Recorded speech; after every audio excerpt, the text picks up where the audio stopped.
तो जो हमारे कृषि मंत्री जी हैं वो एक किस्म से पपेट का रोल करते हैं और इस जो हमारे किसान संगठन है इसको सोचते हैं कि ये टूट जाएगा और ये उठ के चले जाएंगे, लेकिन ये गलतफहमी का शिकार है। किसानों ने मन बना रखा है कि 2024 तक जब तक मोदी को घर नहीं भेजेंगे या कृषि कानून वापस नहीं कराएंगे हम दिल्ली छोड़ कर नहीं जाएंगे। बढ़िया, जिस किसान का बेटा वो बॉर्डर के ऊपर पीछे नहीं हट सकता तो ये किसान तो उनके बाप हैं, ये पीछे नहीं हटेंगे आंदोलन से। ऐसा है जी, जो ये कानून है ना, पहली बात तो असंवैधानिक तरीके से लागू किया गया है, क्योंकि संविधान में लिखा हुआ है अगर सिर्फ उसके राज्यसभा के अंदर एक भी अगर कैंडिडेट वोटिंग कराएगा तो वोटिंग करवानी पड़ेगी। इन कृषि कानूनों को लेकर दिल्ली की सीमाओं पर किसान बैठे हुए हैं और सोनीपत में जो संयुक्त मोर्चे की तरफ से एक बैठक का आयोजन यहाँ पर किया गया था। सोनीपत के किसान नेता यहाँ पर मौजूद है। आज जो बैठक की उसमें क्या फैसले लिए गए? अभी जो बैठक ली गई है उसमें संगठन को आगे बढ़ाने के लिए, संगठन को मजबूत करने के लिए और आगे की रणनीति तैयार करने के लिए कि 7 महीने हो गए हमें यहाँ पे बैठे हुए, लेकिन सरकार के जो कान पर जूं तक रेंगने के लिए तैयार नहीं है और वो हम पर झूठा आरोप लगा रहे हैं कि हम उनके संयम की परीक्षा ले रहे हैं। तो हमने अपनी आगे की रणनीति तैयार करी है कि आगे क्या करना है, कैसे करना है। क्या रणनीति में क्या तय किया गया?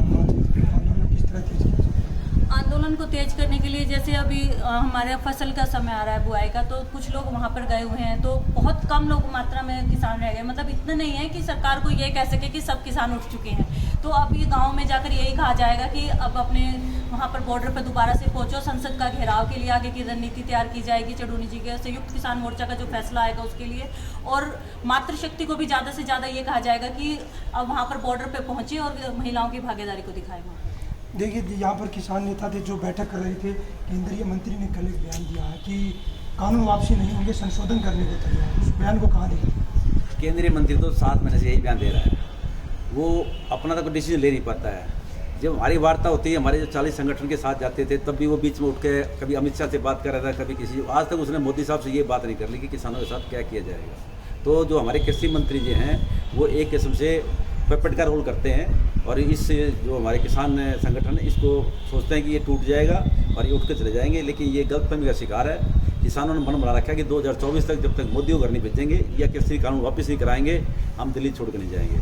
आज जो हमारी मीटिंग हुई थी उसमें फैसला लिया गया है कि संसद घेराव के लिए क्या रणनीति बनाई जाएगी, संगठन का विस्तार कैसे किया जाएगा, गांव-गांव में जो जनप्रतिनिधि के साथ संपर्क किया जाएगा और जो बीजेपी के जो चिले चपेटे हैं जो हमारे साथ गड़बड़ करते हैं उनका इलाज कैसे बांधा जाएगा। मुख्यमंत्री का जो बयान है वो भी आज बड़ा दंडनीय है कि संयम। अरे संयम तो तेरा हमने उस दिन देखा जब हमारे जो गुरनाम चंदू नहीं वगैरह जब हरियाणा में प्रवेश किया था तो तेरे बैरिकेड तोड़ के फेंक दिए थे। अपने संयम को अपने घर में रख और जब तक हमारे संयम देख, अगर हमारा संयम खत्म हो गया तो 2000 पहले हुआ था ना वही हो जाएगा। तो मुख्यमंत्री से हमारी सलाह है कि वो चुपचाप रहें, किसानों की जो भावनाएं हैं उनको शांति में रखें और हमारा जो संदेश है वो प्रधानमंत्री पर पहुँचाएं। देखिए, किसानों का वही कहना, जब तक तीनों कानून वापस नहीं होंगे यहाँ से जाने वाले नहीं हैं। जो 7 महीने बीते हैं, दिल्ली की सीमाओं पर किसान बैठे हुए हैं। केंद्रीय मंत्री वही कह रहे हैं कि कानून वापसी नहीं होंगे, संशोधन को तैयार है और वार्ता के लिए दरवाजे खुले हैं, कभी भी आकर वार्तालाप किसान कर सकते हैं। देखिए, ये नई बात नहीं है।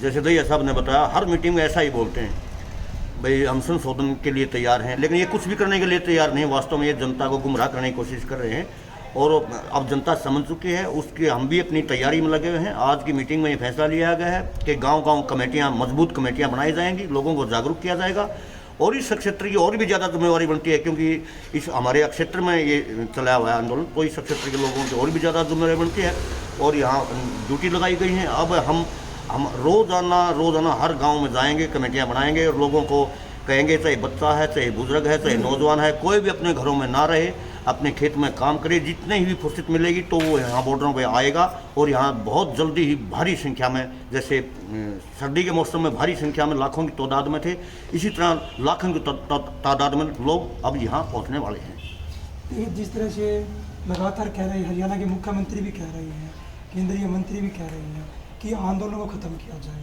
क्योंकि 7 महीने का समय बीत चुका है।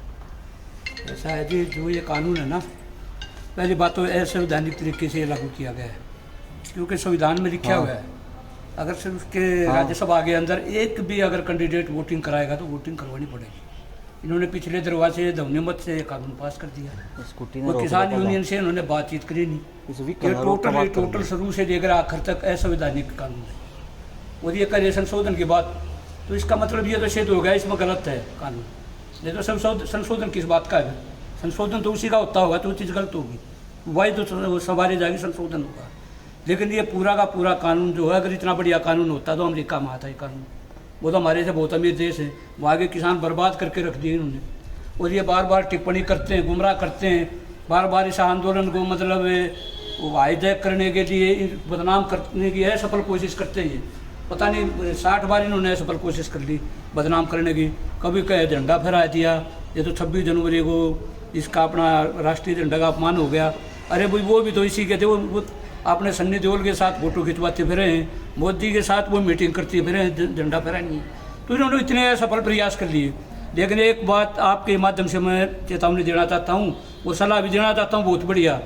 जिस किसान का बेटा वो बॉर्डर के ऊपर पीछे नहीं हट सकता, तो ये किसान तो उनके बाप हैं, ये पीछे नहीं हटेंगे आंदोलन से, ये कानून। ठीक। जो आज बैठक की है सोनीपत में, उस बैठक में क्या अहम फैसले लिए गए हैं, क्या निर्णय लिया गया? जो सोनीपत में आज जिला स्तरीय बैठक हुई है, उसमें सबसे पहले तो अहम फैसला ये लिया गया है कि जो हमारे हरियाणा प्रदेश की आन बान और शान 36 बच्चे हमारे अभी ओलंपिक में जिनका नाम आया है, उसी तरह 9 इंडिया की टीम में हमारी लड़कियां आई हैं। हमारा हरियाणा प्रदेश आज चाहे खेल की बात हो या इस आंदोलन के माध्यम से देश बचाने की बात हो, आदरणीय गुरनाम सिंह चुडूनी जी के नेतृत्व में देश को एक दिशा देने का काम कर रहा है। और उस लड़ाई में सोनीपत पहली पंक्ति में रह करके इस लड़ाई को मजबूत करने का काम करना चाहता है। उसके लिए हमने सबसे पहले तो सभी यहाँ ब्लॉक अध्यक्ष की मीटिंग ली गई है, उनको ये सख्त हिदायत दी गई है कि हर मीटिंग में उपस्थित रहें और हर गांव की एक ग्राम कमेटी किसान यूनियन की बनाई जाए, जल्द से जल्द बना करके उसका पूरा बायोडाटा आगे पहुंचाया जाए और फिर आवश्यकता पड़ने पर हम इस आंदोलन को तेज करेंगे, मजबूत करेंगे। उन लोगों को कमेटी के माध्यम से आंदोलन से जोड़ा जाए, ये आज निर्णय इसमें एक तो ये लिया गया है। दूसरा क्या है कि हमारे कहीं ना कहीं किसान मजदूर भाई अपनी किसी समस्या के समाधान के लिए आज तक किसी नेता के पास जाते रहे हैं, लेकिन वास्तव में लड़ाई लड़ रही है उनकी किसान यूनियन। तो जब किसान यूनियन वजूद में है, ताकत में है और एक अच्छा उनके लिए भविष्य दे रही है, तो आने वाले समय में किसान यूनियन इतनी मजबूती अपने ग्राम प्रधान तक को देने की कोशिश करेगी कि किसी अधिकारी को, हमारे किसी मजदूर किसान भाई को आवश्यकता पड़ती है अपने ग्राम की, तो उस अधिकारी के पास जाए और वो अधिकारी उसको सुनिश्चित करे कि इसको सारी समस्याओं को दूर किया जाए। और अगर इस तरह से नहीं सुना जाएगा तो तमाम ऊंचे से लेकर नीचे तक संगठन उनके साथ खड़ा है। हम देश के अंदर, प्रदेश के अंदर, सोनीपत के अंदर ये दिखाने का काम करेंगे इस मीटिंग के माध्यम से, इस योजना के माध्यम से, कि पूरी तरह से तैयारी के साथ संगठन लोगों की हर समस्या से निजात दिलाने के लिए और इस काले कानून को वापस कराने के लिए योजनाबद्ध तरीके से काम कर रहा है, चुप नहीं बैठ रहा। देखिए कि सोनीपत के किसान थे, इन्होंने आज बैठक कर फैसला लिया कि आंदोलन को मजबूत करने के लिए गांव-गांव जाया जाएगा।